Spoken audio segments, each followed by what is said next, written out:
Item ಯಾವುದೇ ಇರಲಿ try ಮಾಡಿ ಆಚಿ ಚಿಕನ್ ಮಸಾಲಾ. ಆಚಿ ಚಿಕನ್ ಮಸಾಲಾ. ಹರ್ಮುಜ್ ಜಲಸಂಧಿ ಮತ್ತೆ ತೆರೆಯೋದಕ್ಕೆ ಇರಾನ್ ಗ್ರೀನ್ ಸಿಗ್ನಲ್ ಕೊಟ್ಟಿದೆ. ಹರ್ಮುಜ್ ಜಲಸಂಧಿ ತೆರೆಯೋದಕ್ಕೆ ಇರಾನ್ ಒಪ್ಪಿಕೊಳ್ಳಬೇಕು ಅನ್ನುವಂತಹ ವಿಚಾರ ಅಮೆರಿಕದಿಂದ ಪ್ರಸ್ತಾಪ ಆಯಿತು. ಈ ಷರತ್ತಿನ ಮೇಲೆ ಕದನ ವಿರಾಮವನ್ನ ಘೋಷಣೆ ಮಾಡಿದ್ದಾರಂತೆ ಅಮೆರಿಕ ಅಧ್ಯಕ್ಷ ಡೊನಾಲ್ಡ್ ಟ್ರಂಪ್. 2 ವಾರಗಳ ಕಾಲ ದಾಳಿ ಪ್ರತಿದಾಳಿ ಮಾಡದಿರಲು ನಿರ್ಧಾರ ಆಗಿದ್ದು 2 ವಾರ ಇರಾನ್ ಮೇಲೆ ಯಾವುದೇ ರೀತಿಯ ದಾಳಿ ಇರೋದಿಲ್ಲ ಅನ್ನುವಂಥ ಸ್ಪಷ್ಟೀಕರಣ. ಇರಾನ್ ಕೂಡ ಯಾವುದೇ ದಾಳಿಗಳನ್ನ ಮಾಡಬಾರದು ಅಂತ ಅಮೆರಿಕ ಅಧ್ಯಕ್ಷ ಡೊನಾಲ್ಡ್ ಟ್ರಂಪ್ ಹೇಳಿಕೊಂಡಿದ್ದಾರೆ. ಇರಾನ್ 15 ಷರತ್ತುಗಳ ಪೈಕಿ 10 ಷರತ್ತುಗಳ ಚರ್ಚೆಗೆ ಸಿದ್ಧ ಅನ್ನುವಂತಹ ವಿಚಾರ ಪ್ರಸ್ತಾಪ ಆಗಿದೆ.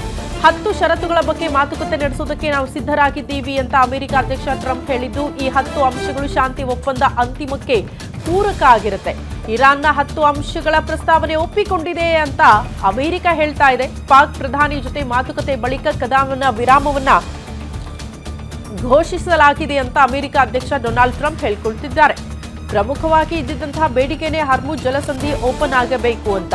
ಸೊ ಈಗ ಹರ್ಮುಜ್ ಜಲಸಂಧಿ ಓಪನ್ ಮಾಡೋದಕ್ಕೆ ಸ್ವತಃ ಇರಾನೇ ಒಪ್ಕೊಂಡಿರೋದ್ರಿಂದ ತಾತ್ಕಾಲಿಕವಾಗಿ ಕದನ ವಿರಾಮ ಘೋಷಣೆ ಆಗಿದೆ. ಬಟ್ ಇದು ಪೂರ್ಣ ಪ್ರಮಾಣದಲ್ಲಿ ಕದನ ವಿರಾಮ, ಈ ಯುದ್ಧ ನಿಲ್ಲಬೇಕು ಅಂದ್ರೆ 10 ಷರತ್ತುಗಳಿದೆ. ಆ 10 ಷರತ್ತುಗಳ ಸಂಬಂಧಪಟ್ಟಂತೆ ಒಪ್ಪಂದಗಳು ಆಗಬಿಟ್ರೆ ಕಂಪ್ಲೀಟ್ ಆಗಿ ಯುದ್ಧನೇ ಇರಲ್ಲ, ಶಾಂತಿ ಒಪ್ಪಂದ ಆಗ್ಬಿಡುತ್ತೆ ಅನ್ನುವಂತಹ ವಿಚಾರವನ್ನ ಅಮೆರಿಕ ಅಧ್ಯಕ್ಷ ಡೊನಾಲ್ಡ್ ಟ್ರಂಪ್ ಹೇಳ್ತಿದ್ದಾರೆ. ಇದೆಲ್ಲವೂ ಕೂಡ 2 ವಾರಗಳ ಗಡುವಿದೆಯಲ್ಲ, ಅದೆಲ್ಲ ಮುಗಿದ ಮೇಲೆ ಈ 10 ಷರತ್ತುಗಳಿಗೆ ಅಮೆರಿಕ ಮತ್ತು ಇರಾನ್ ಇಸ್ರೇಲ್ ಮಧ್ಯದಲ್ಲೂ ಒಪ್ಪಂದಗಳಾಗಬಿಟ್ರೆ ಮುಂದೆ ಈ ರೀತಿಯ ಪರಿಸ್ಥಿತಿಗಳು ಯಾವ ರಾಷ್ಟ್ರದಲ್ಲೂ ಕೂಡ ಇರಲ್ಲ ಅನ್ನುವಂತಹ ವಿಚಾರ. 10 ಷರತ್ತುಗಳು ಏನು ಅನ್ನೋದನ್ನು ಕೂಡ ಗಮನಿಸ್ತಾ ಇದ್ದೀರಿ. ಆಕ್ರಮಣಶೀಲತೆ ಮಾಡದಿರಲು ಈ ವಿಚಾರದಲ್ಲಿ ಬದ್ಧರಾಗಿರಬೇಕು ರಾಷ್ಟ್ರದವರು ಅಂತ, ಆಕ್ರಮಣಶೀಲತೆ ಮಾಡದಿರೋದಕ್ಕೆ ಒಪ್ಕೊಳ್ಬೇಕು ಅಂತ. ಹರ್ಮುಜ್ ಮೇಲೆ ಇರಾನ್ ನಿಯಂತ್ರಣ ಮುಂದುವರಿಕೆ ಅನ್ನುವಂತಹ ವಿಚಾರ ಕೂಡ ಇಲ್ಲಿ ಷರತ್ತಾಗಿ ಮಾರ್ಪಾಡಾಗ್ತಾ ಇದೆ. ಯಾಕಂದ್ರೆ ಇರಾನ್ ಕಂಪ್ಲೀಟ್ ಆಗಿ ಹರ್ಮುಜ್ ಜಲಸಂಧಿಯನ್ನು ಕಂಟ್ರೋಲಲ್ಲಿ ಇಟ್ಕೊಂಡಿದೆ. ಯುರೇನಿಯಂ ಸ್ವೀಕಾರದ ವಿಚಾರ ಕೂಡ ಷರತ್ನಲ್ಲಿ ಉಲ್ಲೇಖ ಆಗ್ತಾ ಇದೆ. ಯುರೇನಿಯಂ ಪುಷ್ಟೀಕರಣದ ಸ್ವೀಕಾರ ಅಂತೆ ಎಲ್ಲ ಪ್ರಾಥಮಿಕ ಮತ್ತು ದ್ವಿತೀಯ ನಿರ್ಬಂಧ ತೆರವು ವಿಚಾರ ಕೂಡ ಷರತ್ನಲ್ಲಿ ಉಲ್ಲೇಖ ಆಗ್ತಾ ಇದೆ. ಎಲ್ಲ ಪ್ರಾಥಮಿಕ ವಿಚಾರಗಳಿಗೆ ಸಂಬಂಧಪಟ್ಟಂತೆ ಒಟ್ಟಿನಲ್ಲಿ 10 ಷರತ್ತು. ಆ 10 ಷರತ್ತು ಏನು ಅನ್ನೋದನ್ನ 1 by 1 ಗಮನಿಸ್ತಾ ಇದ್ದೀರಿ. ಇಷ್ಟು ಷರತ್ತುಗಳಿಗೂ ಕೂಡ ರಾಷ್ಟ್ರಗಳ ಮಧ್ಯೆ ಒಮ್ಮತ ಮೂಡಿಬಿಟ್ರೆ ಯುದ್ಧನೇ ಇರಲ್ಲ 3 ರಾಷ್ಟ್ರಗಳ ಮಧ್ಯೆ ಅನ್ನುವಂತಹ ವಿಚಾರಗಳು ಉಲ್ಲೇಖ ಆಗ್ತಾ ಇದೆ. ಕಾದ್ ನೋಡಬೇಕು ಮುಂದಿನ ದಿನಗಳಲ್ಲಿ ಈ ಷರತ್ತುಗಳಿಗೆ ಇರಾನ್ ಕೂಡ ಒಪ್ಕೊಳ್ಳುತ್ತಾ, ಹಿಂಗೆ ಕದನ ವಿರಾಮ ಕೊನೆಯ ತನಕ ಕೂಡ ಘೋಷಣೆ ಆಗುತ್ತಾ ಅಥವಾ ತಾತ್ಕಾಲಿಕನ ಅನ್ನೋದು ಪ್ರಶ್ನೆ ಇದೆ. ಈ ಬಗ್ಗೆ ಮತ್ತಷ್ಟು ಡೀಟೇಲ್ಸ್ ಅನ್ನ ಕೊಡ್ತಾ ಹೋಗ್ತಾರೆ ಡಿಜಿಟಲ್ ಎಡಿಟರ್ ದಿಲೀಪ್ ದೂರವಾಣಿ ಸಂಪರ್ಕದಲ್ಲಿದ್ದಾರೆ. ದಿಲೀಪ್, ತಾತ್ಕಾಲಿಕ ಕದನ ವಿರಾಮ ಅಂತ ಭಾವಿಸಲಾಗ್ತಾ ಇತ್ತು, ಬಟ್ 10 ಷರತ್ತುಗಳು ಒಪ್ಪಿಬಿಟ್ರೆ ಕಂಪ್ಲೀಟ್ ಆಗಿ ಯುದ್ಧನೇ ಇರಲ್ಲ ಅನ್ನುವಂಥ ವಾಸ್ತವ ಪರಿಸ್ಥಿತಿ. ಇರಾನ್ ಒಪ್ಕೊಳ್ಬಹುದಾ? 10 ಷರತ್ತುಗಳ ವಿಚಾರಕ್ಕೆ ಸಂಬಂಧಪಟ್ಟಂತೆ ಏನು ಡೀಟೇಲ್ಸ್ ಕೊಡ್ತೀರಿ? ಶ್ರುತಿ, ಸದ್ಯದ ಮಟ್ಟಿಗೆ ಇವತ್ತಿನ ಒಂದು ಸಮಾಧಾನಕರ ಸಂಗತಿ ಅಂದ್ರೆ ಹರ್ಮುಜ್ ಜಲಸಂಧಿಯನ್ನ ಓಪನ್ ಮಾಡೋದಕ್ಕೆ ಇರಾನಿನ ಸಮ್ಮತಿ ಸೂಚಿಸಿದೆ. ಆದ್ರೆ ಹರ್ಮುಜ್ ಜಲಸಂಧಿಯನ್ನ ಓಪನ್ ಮಾಡ್ಬೇಕು ಅಂದ್ರೆ ಅದಕ್ಕೆ ಮುಂಚೆ ನೀವು ದಾಳಿಗಳನ್ನ ನಿಲ್ಲಿಸ್ಬೇಕು ಅಂತ ಒಂದು ಇರಾನ್ ಷರತ್ತೊಡ್ಡಿದೆ. ಆ ದಾಳಿಯನ್ನ ನಿಲ್ಲಿಸೋದಕ್ಕೆ ಅಮೆರಿಕ ಸಹಮತ ಕೂಡ ವ್ಯಕ್ತಪಡಿಸಿದೆ. ಹಿಂಗಾಗಿ ಹರ್ಮುಜ್ ಜಲಸಂಧಿ ಓಪನ್ ಆಗುತ್ತೆ. ಪೆಟ್ರೋಲ್ ಡೀಸೆಲ್ ಬೆಲೆಯಲ್ಲಿ ಒಂದು ರೀತಿಯಾದಂತಹ ಇಳಿಕೆ ಕಂಡು ಬರುತ್ತೆ ಭಾರತದಲ್ಲಿ. ಜೊತೆಗೆ ಏನು ಮೊದಲು ಪೆಟ್ರೋಲ್ ಆಗಿರ್ಬೋದು, ತೈಲ ಆಗಿರ್ಬೋದು, ಅದ್ರ ಸಾಗಾಟ ಎಂದಿನಂತೆ ಸುಗಮವಾಗುತ್ತೆ. ಮತ್ತೆ ಏನ್ LPG ಸಂಕಷ್ಟದಲ್ಲಿದ್ದೀವಿ ನಾವು ಭಾರತೀಯರು, ನಮ್ಗೆ ಆ ಸಂಕಷ್ಟ ದೂರ ಆಗೋ ದಿನಗಳು ತುಂಬಾ ಹತ್ರದಲ್ಲಿದೆ ಅಂತ ಹೇಳ್ಬೋದು. ಇದು ಭಾರತದ ಪಾಲಿಗೆ ಒಂದು ಗುಡ್ ನ್ಯೂಸ್ ಅನ್ನೋದಾದ್ರೆ, ಇನ್ನ ಇಸ್ರೇಲ್, ಅಮೆರಿಕ ಮತ್ತೆ ಇರಾನ್ ನಡುವೆ ಏನೊಂದು ಶಾಂತಿ ಮಾತುಕತೆಗೆ ಈ ಒಂದು ಚಾಲನೆ ಸಿಕ್ಕಿದೆ, ಅದು ವಿಶ್ವ ಮಟ್ಟದಲ್ಲಿ ಕೂಡ ಒಂದು ರೀತಿಯಾದಂತ ಒಳ್ಳೆ ಬೆಳವಣಿಗೆ ಅಂತಾನೆ ಹೇಳ್ಬೋದು.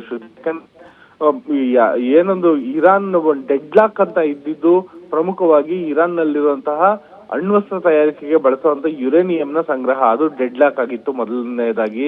ಎರಡನೇದಾಗಿ ಏನೊಂದು ಹಮಾಸ್, ಹೌತಿ ಮತ್ತೆ ಹೆಜ್ಬುಲ್ಲಾ ಉಗ್ರರಿಗೆ ಇರಾನ್ ನೆರವನ್ನ ನೀಡಬಾರದು ಅನ್ನೋದು ಅಮೆರಿಕದ ಆಗ್ರಹ ಆಗಿತ್ತು. ಅದ್ರ ಜೊತೆಗೆ ಏನೊಂದು ಇರಾನ್ ನಲ್ಲಿ ಕ್ಷಿಪಣಿಗಳ ಒಂದು ಏನು ಸಂಗ್ರಹ ಇದೆ ಮತ್ತೆ ಕ್ಷಿಪಣಿಗಳ ಒಂದು ತಯಾರಿಕೆ ಏನಿದೆ ಅದರ ಒಂದು ವ್ಯಾಪ್ತಿಯನ್ನ 300 ಕಿಲೋಮೀಟರ್ಗಿಂತ ಹೆಚ್ಚು ವ್ಯಾಪ್ತಿಯಲ್ಲಿ ಕ್ಷಿಪಣಿಗಳು ಆರದಂತೆ ಅದಕ್ಕೆ ನಿರ್ಬಂಧ ಏರ್ಬೇಕು ಅನ್ನೋದು ಕೂಡ ಅಮೆರಿಕದ ಆಗ್ರಹ ಆಗಿತ್ತು. ಈ ಎಲ್ಲಾ ಆಗ್ರಹಗಳಿಗೆ ಮುಂದಿನ ದಿನಗಳಲ್ಲಿ ಇರಾನ್ ಮಣಿಯುತ್ತಾ ಅನ್ನೋದು ಈಗಿರೋಂತ ಸದ್ಯದ ಪ್ರಶ್ನೆ. ಈಗ ಏನು ಸಣ್ಣ ಪುಟ್ಟ ಒಂದು ಷರತ್ತುಗಳನ್ನ ಏನು ಇರಾನ್ ವಿಧಿಸಿದೆ ಮತ್ತೆ ಅಮೆರಿಕ ಏನು ಪ್ರತಿಯಾಗಿ ಷರತ್ತುಗಳನ್ನ ವಿಧಿಸಿದೆ, ಅದಕ್ಕೆಲ್ಲದಕ್ಕಿಂತ ಹೆಚ್ಚಾಗಿ ಈ 3 ಷರತ್ತುಗಳು ಮುಖ್ಯ ಆಗುತ್ತೆ. ಜೊತೆಗೆ ಏನೊಂದು ಹರ್ಮುಜ್ ಮೇಲೆ ನಿಯಂತ್ರಣನ ಇರಾನ್ ಮುಂದುವರಿಕೆ ಮಾಡುತ್ತಾ ಮುಂದಿನ ದಿನಗಳಲ್ಲಿ ಅನ್ನೋದು ಈಗ ಇರುವಂತ ಸದ್ಯದ ಪ್ರಶ್ನೆ. ಯಾಕಂದ್ರೆ ಈ ಯುದ್ಧದಲ್ಲಿ ಈಗಾಗಲೇ ಸಾಕಷ್ಟು ನಷ್ಟವನ್ನ ಇರಾನ್ ಅನುಭವಿಸಿದೆ.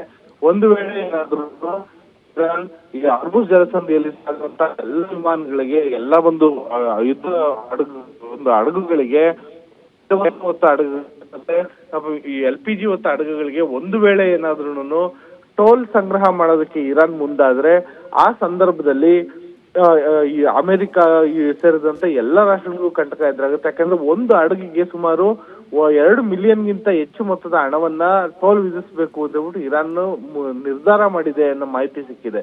ಏನಕ್ಕೆ ಅಂದ್ರೆ ಆ 2 ಮಿಲಿಯನ್ ಹಣ ಏನಿದೆ ಅದನ್ನ ಇರಾನ್ ಈಗಾಗಲೇ ತನ್ನಲ್ಲಿ ಆಗಿರುವಂತಹ ದೊಡ್ಡ ಮಟ್ಟದ ಹಾನಿಗೆ ಒಂದು ರೀತಿಯಾದಂತಹ ಪರಿಹಾರವಾಗಿ ಮತ್ತೆ ಪುನರ್ ನಿರ್ಮಾಣಕ್ಕೆ ಆ ಹಣವನ್ನ ಬಳಸ್ಕೊಳ್ಳೋ ಸಾಧ್ಯತೆ ಇದೆ ಅನ್ನೋ ಮಾಹಿತಿ ಇದೆ. ಆ ರೀತಿಯ ಟೋಲ್ ವಿಧಿಸಿದ್ರೆ ಆಗ ಮತ್ತೆ ಪೆಟ್ರೋಲ್ ಡೀಸೆಲ್ ದರ ಏರಿಕೆ ಆಗೋದ್ರಲ್ಲಿ ಸಂಶಯ ಇಲ್ಲ.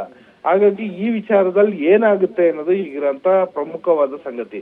ಮತ್ತೆ ಲೆಬನಾನ್ ಅಲ್ಲಿ ಇರುವಂತ ಹಿಜ್ಬುಲ್ಲಾ ಉಗ್ರರು ಇರ್ಬೋದು, ಈ ಯೆಮೆನ್ ನಲ್ಲಿರುವಂತ ಹೌತಿ ಉಗ್ರರು ಇರ್ಬೋದು, ಮತ್ತೆ ಗಾಜಾ ಪಟ್ಟಿನಲ್ಲಿರೋ ಹಮಾಸ್ ಉಗ್ರರು, ಅವ್ರಿಗೆ ಇರಾನ್ ತನ್ನ ಬೆಂಬಲವನ್ನ ಮುಂದುವರಿಸುತ್ತಾ ಇರಾನ್ ತನ್ನ ಬೆಂಬಲವನ್ನ ಮುಂದುವರಿಸಿದ್ರೆ ಈ ಕದನ ವಿರಾಮ ಯಾವುದೇ ಕಾರಣಕ್ಕೂ ಇನ್ನು ಮುಂದಿನ ದಿನಗಳಲ್ಲಿ ಮುಂದುವರಿಯೋದಿಲ್ಲ.